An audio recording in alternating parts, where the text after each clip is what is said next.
ನೀವು ಯಾವಾಗಲಾದ್ರೂ ನೀರಿನ ಮೇಲೆ ಬೆಂಕಿ ಎತ್ಕೊಂಡಿದ್ದೀರಾ? ನೀರೊಳಗೆ ಬೆಂಕಿ ಹತ್ತದ? ನೀರು ಬೆಂಕಿಯನ್ನ ಆರಿಸುವ ಕೆಲಸ ಮಾಡುತ್ತೆ. ಹೌದಾ? ನೀವೇನ್ ಮಾಡ್ತದೆ? ಬೆಂಕಿಯನ್ನ ಆರಿಸುವ ಕೆಲಸ ಮಾಡುತ್ತೆ. ಆದ್ರೆ ನಾವು ಇವತ್ತೊಂದು ಪ್ರಯೋಗದ ಮೂಲಕ ನೀರಿನ ಮೇಲೆ ಉರಿ ಹಚ್ಚೋಣ. ನೋಡೋಣ, ನೀರಿನ ಮೇಲೆ ಉರಿ.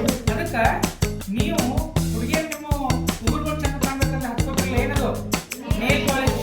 ಆ ನೇಲ್ ಪಾಲಿಶ್ ಅನ್ನ ನಿಧಾನಕ್ಕೆ ಈ ನೀರಿನ ಮೇಲೆ ಹಾಕ್ತಾ ಇದ್ದೀನಿ. ನೀರಿನ ಮೇಲೆ ಹಾಕಿದ ಮೇಲೆ ಬೆಂಕಿ ಹತ್ತದೋ ಇಲ್ಲ ನೋಡೋಣ.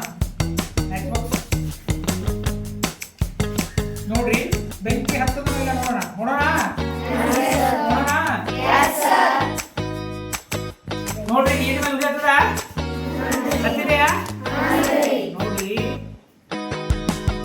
ನೀರಿನ ಮೇಲೆ ಬೆಂಕಿ ಹತ್ತದಲ್ಲ, ನೀರಿನ ಬೆಂಕಿ ಹತ್ತದಲ್ಲ. ಇದಕ್ಕೆ ಬೆಂಕಿ ಹತ್ತಿದೆ ನೇಲ್ ಪಾಲಿಶ್. ಇದ್ರೊಳಗ ಮೆಟಲ್ ಅಸೆಟ್ ಅಥವಾ ಮೆಟಲ್ ಅಸೆಟ್ ಅನ್ನುವಂತಹ ರಾಸಾಯನಿಕ ವಸ್ತುಗಳು ಇರ್ತಾವೆ. ಇದ್ರೊಳಗ ಈ ನೇಲ್ ಪಾಲಿಶ್ ಈ ನೇಲ್ ಪಾಲಿಶ್ ಒಳಗ ಏನಿರ್ತಾವು? ರಾಸಾಯನಿಕ ವಸ್ತುಗಳು ಇರ್ತಾವು.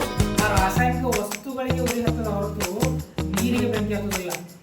ಇದು ವಿಜ್ಞಾನ. ನಾವು ಸಾಕ್ಷ್ಯಾಧಾರಿತ ಉತ್ತರಗಳನ್ನು ಹುಡುಕಬೇಕು.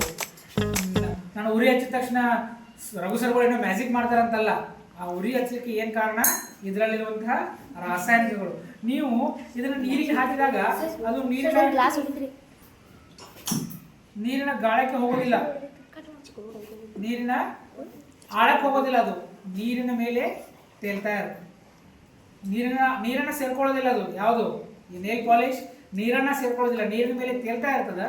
ಸೊ ಹಾಗಾಗಿ ತೇಲುವ ಕಾರಣಕ್ಕಾಗಿ, ನೀರಿನ ಮೇಲೆ ತೇಲುವ ಕಾರಣಕ್ಕಾಗಿ ಅದರಲ್ಲಿರುವಂಥ ರಾಸಾಯನಿಕಗಳಿಗೆ ಏನಾಗ್ತದೆ? ಬೆಂಕಿ ಆಗ್ತದೆ. ನೀರಿಗೆ ಬೆಂಕಿ ಹತ್ತೋದಿಲ್ಲ. ಓಕೆ.